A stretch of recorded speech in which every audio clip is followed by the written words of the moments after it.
Welcome back to the show, everybody. This is the Upper Tier Podcast. Of course, if you could go out there, do us a huge favor, subscribe to the channel, hit the like button on the video, and hit that bell notification to be notified when we go live. Another short show for you tonight, like a little bonus show because it's quite a run into the Premier League weekend. Obviously, Liverpool not playing till Monday in the Merseyside derby, so said I had a little bit of time, and I thought I'd put together a small show tonight, looking at the sacking of Jesse Marsch and kind of an overall look at Leeds, and share some thoughts with you. Idea for this show was kind of triggered the other night. Myself and Darren kind of felt that Jesse Marsch was kind of harsh done by in terms of his sacking. Now, some people will say that, well, you live and die by your results.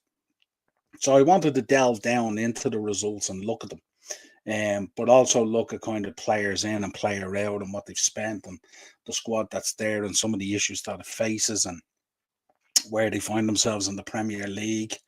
And probably have a chat about Marsh himself and his kind of personality.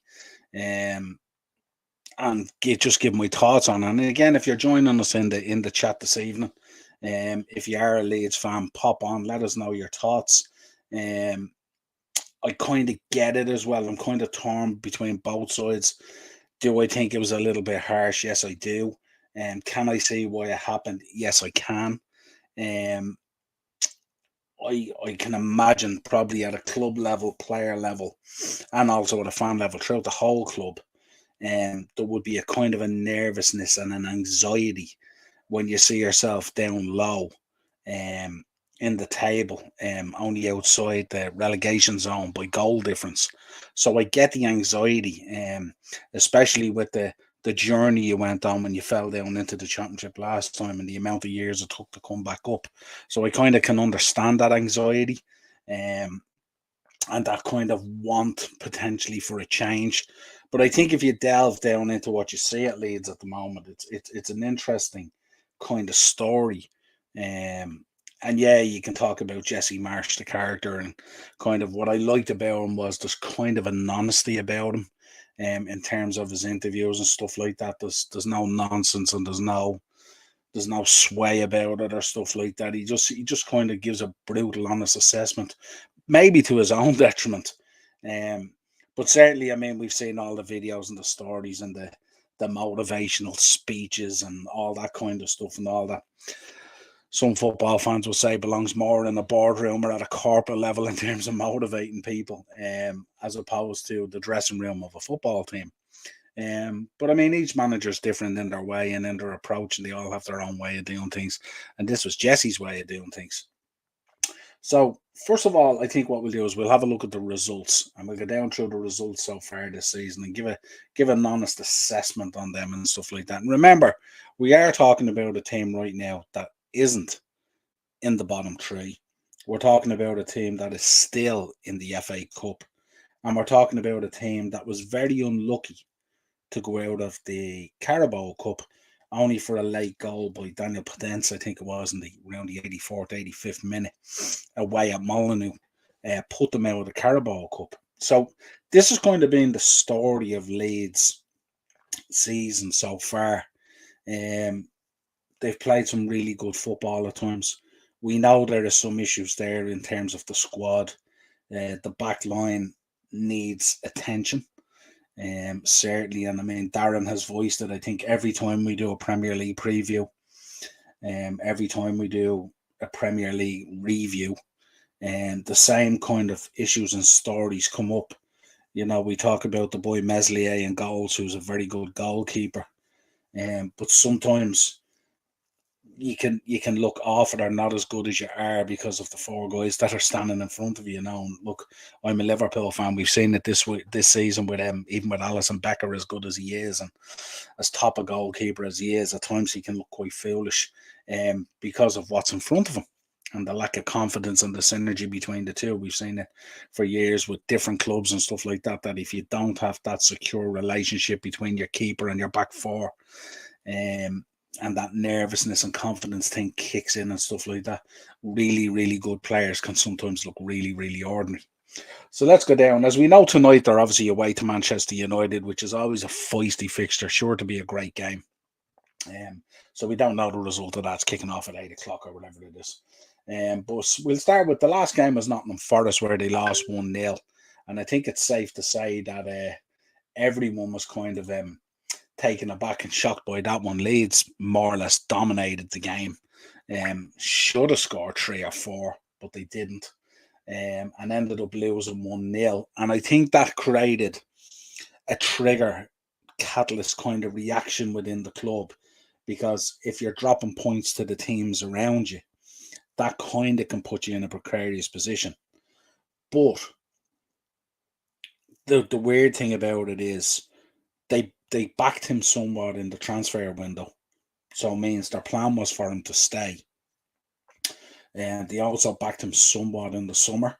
But they haven't backed him really anywhere near the level that you would have expected with what they sent out the door. Like if you think between Rafinha going out the door and also Calvin Phillips, that's the guts of 110 million or whatever it is. It was huge money and stuff like that. So he hasn't been given anything near that to go out and get anything near that level back in. Now, he was building something there in terms of the influx of USA internationals. Weston McKennie had come in and stuff like that. He must be bogging-minded now going, I'm only after getting here, the gaffer's gone. But that kind of synergy there with Tyler, Adams and Aronson and players like that. He's also brought in the boy Rudder and stuff down. We'll talk about who he's brought in and who he has taken out and the level at which it was at. And it's a tough one for them. But that Forest game was one they should have won.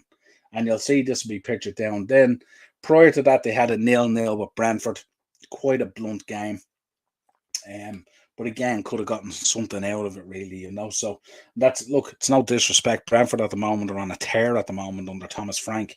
So to draw 0-0 with Brentford, even if you're at home, is a heck of an achievement. They smashed us up, didn't they? Aston Villa beat them 2-1 away. They were away to Aston Villa. But again, it was another game that was quite tight. They drew 2-2 with West Ham. They drew 0-0 away at Newcastle. They got beaten 3-1 by Man City, which, look, on the face of it, you know what I mean? You look at that, there's only a couple of games here in this whole run this season where you could actually turn around and go, look, you got smashed up on that day, But that 3-1 against Man City, they were still competitive in the game, The Spurs won the 4-3 was just a crazy game altogether, And then they won 4-3 against Bournemouth. Bournemouth having a good day at the races that day, but Leeds getting over the line with the 4-3. They beat us 2-1 at Anfield. So it's interesting. If you look at some of their wins are against like big teams, They got beaten by Fulham 3-2. Again, no disrespect. Look at Fulham flying high at the moment in the division. And Marco Silva doing a fabulous job and stuff like that. And sometimes you come up against teams that you think, yeah, well, we should give them a good go and stuff like that. But sometimes teams just have better players than you. And there's no getting away from that. The bad result here was Leicester. Leicester beat them 2-0. And that was Leicester. They weren't on a great run at the time. So that was a bit of a shock. They lost 1-0 to Arsenal, who again were on a run and on a tear. They got beaten by Palace, which was a bad result. But again, 2-1. 2-1. They drew 0-0 with Aston Villa. The bad result there back in September was the 5-2 against Brentford.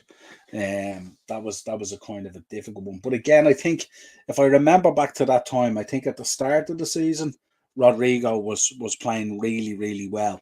And I think around that time, correct me if I'm wrong, was the time when Rodrigo got injured and went out of the team. Now, we know Bamford's been carrying injuries and stuff like that, and he has struggled. Came back in and kind of got a little bit re-injured again and went back out again. He's been trying to find himself, and looks like he's kind of getting back there now. Drew 1-1 with Everton. Got beaten 1-0 by Brighton at Brighton, but again, we know the job Brighton's doing at the moment, and that would have been during Potter time as well. So we can see how good Brighton are. Beat Chelsea 3-0. So beat us at Anfield and beat Chelsea at Ellen Road. 2-2 with Southampton. And they opened up the first day of the season with a 2-1 win against Wolves. So that's been their results. So if you look at their results, you would say, okay, let's go down through it. The bad ones, the 5-2 against Brentford. These are ones that are out. Would you call the 3-2 against Fulham a bad result? Yeah, okay, you're not getting any points, but Fulham are playing amazing stuff. The 4-3 against Spurs. But again, in the game, and against Spurs, you would expect to be around top 4, top 6.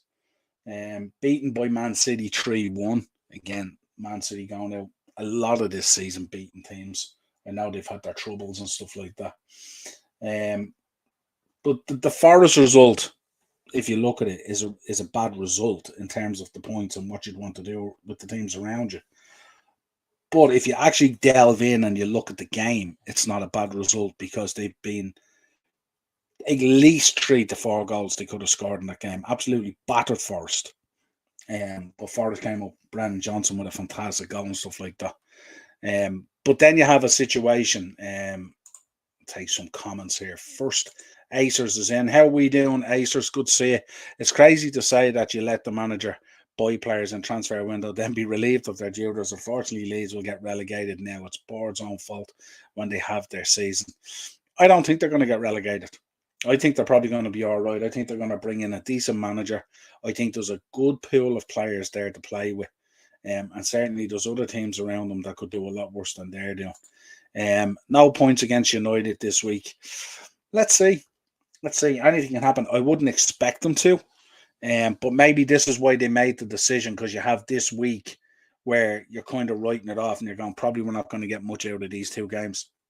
So let's bring in a manager who can take a look at the squad. But, bringing in a manager when the transfer window is done and stuff like that is a bit of a silly move.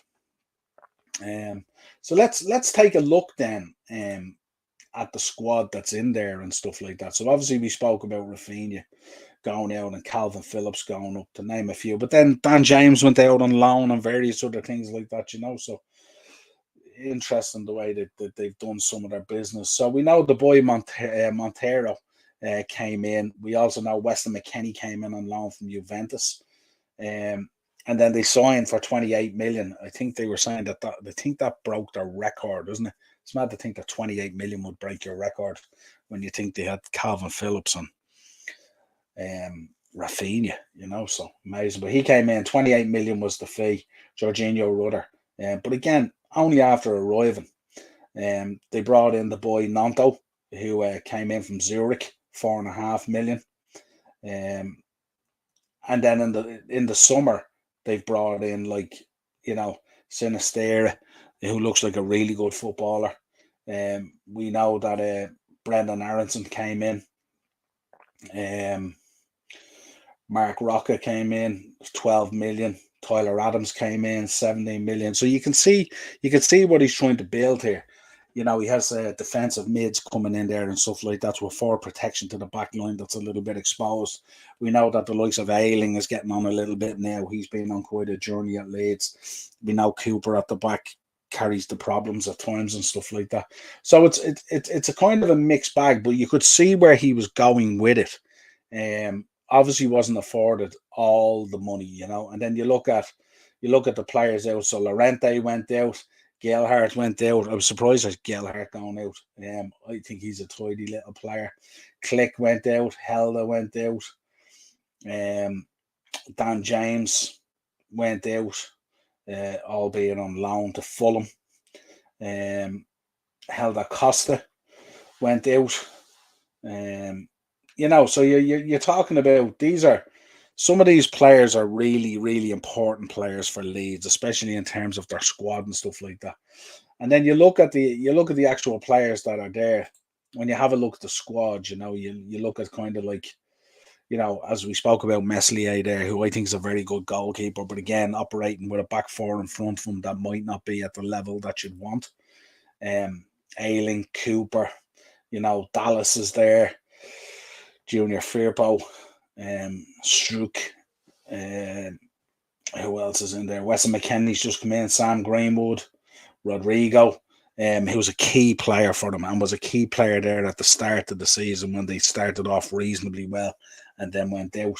Patrick Bamford, who we know has been in and out of the side with injury and stuff like that, but he's a kind of a talisman for them. Jack Harrison as well. Correct me if I'm wrong. Did they lose Jack Harrison as well? I think they lost him. Did they lose him to injury? The boy Somerville has come in, who looked excellent. Absolutely tore us asunder at Anfield. What a game he had that day. Yeah, Acers in the comments there.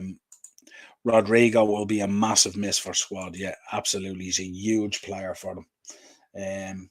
Sinistera is a boy that I really, really like. Gives you 100% out there and stuff like that. He's always in and around it. Rudder, they've brought him in, but we're kind of not too sure because we haven't seen enough of him. And Nanto came in from Italy, the Italian boy, Nanto, who looks a decent player as well. So like there's quite a good squad there, albeit you need a little bit of work in your defensive areas and stuff like that. But you might be able to shoulder that somewhat by some of the defensive mids that you've put in there. But you had been suffering both ends because you've been coughing up goals, but also struggling at times to score a lot of goals. That's where you'll see there's a lot of 1-0s and 2-1s and that kind of thing, you know. So when you're not humming both ends, it can be a bit of a struggle. But you can see that the potential is there. Beating Liverpool and Anfield, beating Chelsea, you know, bigger games as well where they just missed out and stuff like that, you know. So when we talk about it, like, I mean, the real question that we're asking here is, from a Leeds point of view, they've pulled the trigger. Jesse Marsch is gone now. He has come in and bought a certain set of players. Yeah, I mean, I think that's a concern. Acers brings up a good point there. Bamford won't score goals for me to stay in the Premier League. Yeah, he may not score enough. But there's other players there that should start pitching in now. If you've seen the Forest game last weekend, there was a number of players could have scored that day. And just being that little bit more clinical in front of goal could reap reward. To take a little bit of the pressure off Bamford. But Bamford is their man that goes out there on the pitch. He's their talisman, basically. So when they lose him, or if he gets injured or they can't keep him fit or fit enough to deliver, that becomes a real problem. And they've missed him lots, if you remember. Like he missed so much of the season and stuff like that, and even last year and stuff like that. He's been out, so it's taken time, you know. But certainly the midfield would have been, or certainly the defense would have been an area where I would have been looking to strengthen in the window. But again, they haven't given them a whole lot of money there in terms to spend. You know, they talk about the boy Rudder coming in and breaking the transfer window, and I think, am I right in thinking as well, is Dallas out as well? I'm not too sure. It doesn't tell me here. Squad. Well, let's see. Does it tell me? Stuart Dallas. Yeah, Dallas. He's delivered nothing this season. He would have been a big player for them as well, looking at his stats. They lost him. They must have lost him really early on, or even in preseason or something like that. But some of the players they brought in, Aronson has come in. He's done okay. Probably could deliver a little bit more. Jack Harrison's okay. He's 4 assists and a goal there. Sinistera, 2 goals there. McKennie's only come in. He's only made 1 appearance. Paul's in the comments here. Paul's a big Leeds fan. How are you, Paul? Dallas recovering with broken legs since end of last season. That's right, yeah. That's what I was thinking. Yeah, I knew there was something there. And Patrick Bamford's only been in for 13 appearances, 1 goal and 1 assist. Sam Greenwood's in there as well, 11 appearances, 2 assists, 1 goal. Nanto, 9 appearances, 1 assist, 1 goal. So you can see there's players in there that can deliver on their day, and there's quite a spread of them as well. I mean, I just named out there 5, maybe 6 players with assists and with goals and stuff like that. So there is goals and assists in the team. I think when you look at the startling thing is when you look at, say, the likes of Luke Ayling, and you look at him, 13 appearances this season, 1 clean sheet. Who else is in there? Let's look at defenders. Junior Firpo as well, 4 appearances. Liam Cooper, 13 appearances, 2 clean sheets and 1 goal. 2 clean sheets, it's just a Meslier in total 4 clean sheets this season from 20 appearances. I mean, he's their man at the back. I mean, he plays most of the games and stuff like that, if not all of them. But he's had 4 clean sheets, which tells you what he's dealing with in front of him. So I don't know. I just think maybe the fear of dropping down so close to the drop zone, just being out of it by goal difference, I think has triggered Leeds to push the button and make this decision, without letting things kind of settle a little bit, and see what comes maybe over the next couple of weeks. Even though given like the last thing you want to be doing. I know you look at the United games and stuff like that, and they're always a fierce contest between the two teams. There's always a lot of needle in it as well and stuff like that. But it's more difficult, isn't it, when you don't have your manager? But again, like tough fixtures coming up. I just don't know. I think maybe it's just a tad too early. I mean, if you look at where's the stats, let's have a look at some of the stats here. You could see you could see the guys there. Shots per 90. It's not too bad. Rodrigo 3.65, Bamford 3.57, Greenwood 3.18. Recoveries, Tyler Adams up there, Sam Greenwood, Lou Gayling, Cooper's actually up there, Sinistera. Chances created, Greenwood nearly 2.89, Jack Harrison 2.19, Nanto 1.87, Aronson 1.77, Tyler Adams 1.22. So like, I don't know. I think there's a reasonable squad of players there that could go on some sort of a run. Maybe not in the next 2 games, but after that, go on some sort of a run, maybe to put distance between the bottom. I wouldn't be as worried, say, about them as I would be about. Let's have a look at the bottom of the table, which is always an interesting place to take a look. Let's see.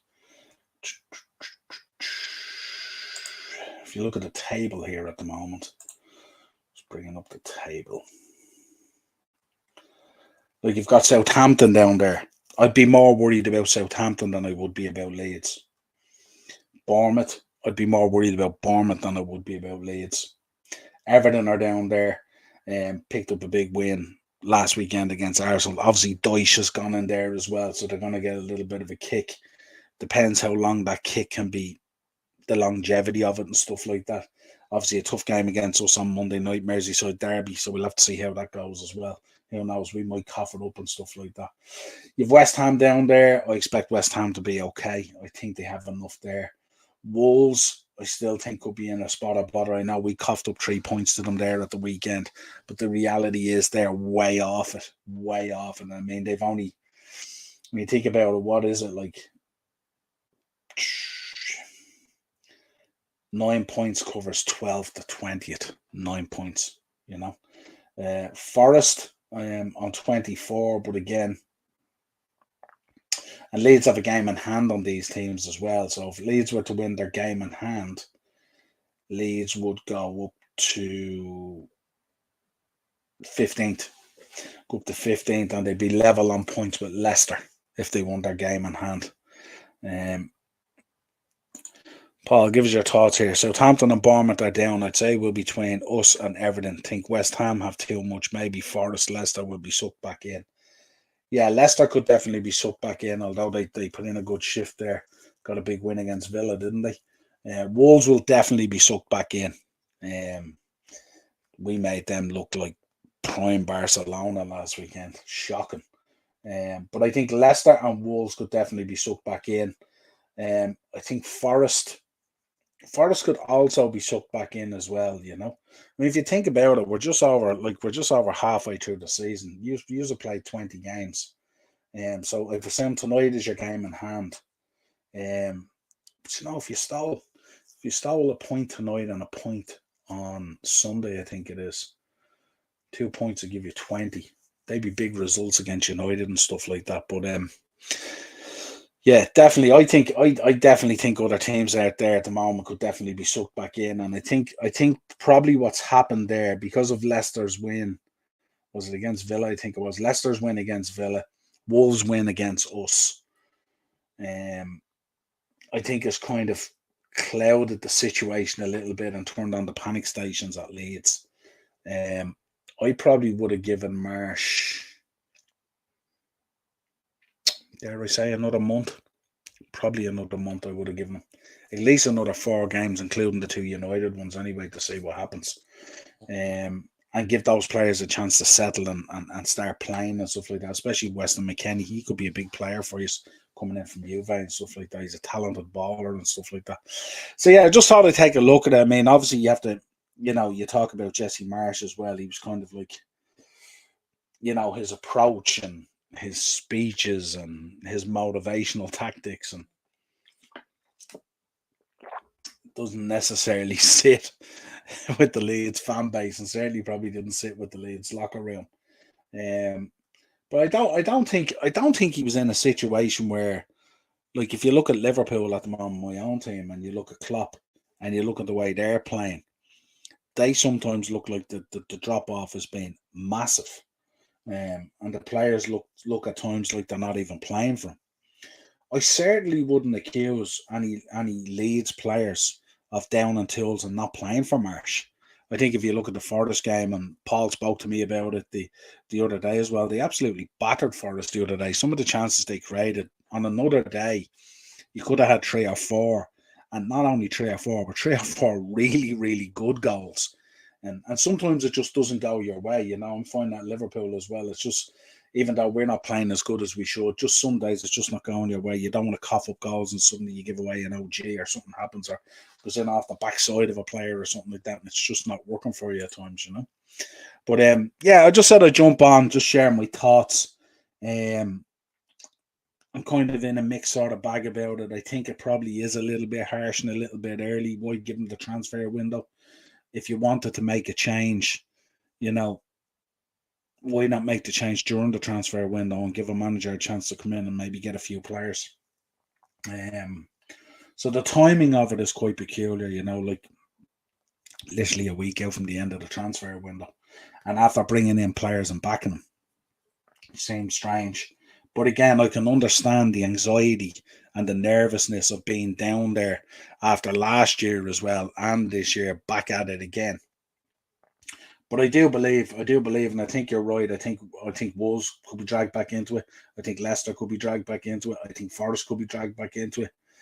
Dare I say, even Palace could be dragged back into it. I mean, look at Palace this year, they've notched up a few points and stuff like that. They're on 24 points, but like they're not playing, like their football is way off what it should be, way off.